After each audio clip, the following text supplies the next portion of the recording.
மனுதாரர்கள் கோரிய தகவல்களுக்கு சம்பந்தமே இல்லாத தகவல்களை சமர்ப்பித்த சார்பதிவாளர்கள் மீது துறை ரீதியாக நடவடிக்கை எடுக்க வேண்டும்னு மாநில தகவல் ஆணையம் உத்தரவிட்டிருக்கு.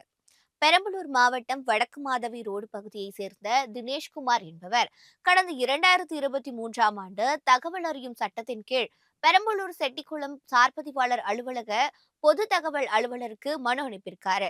அதுல சார்பதிவாளர் அலுவலகத்துல பணிபுரிவோர் மற்றும் அடையாள அட்டை உட்பட 17 இனங்களில் தகவல்களை கேட்டிருக்காங்க. அவர் கேட்ட தகவல் கிடைக்காததுனால மனுதாரர் மேல்முறையீடு செஞ்சிருக்காங்க. இது தொடர்பான விசாரணைக்கு மனுதாரர் தினேஷ்குமார், செட்டிக்குளம் சார்பதிவாளர் சிவகணேசன் ஆகியோர் ஆஜராகியிருக்காங்க.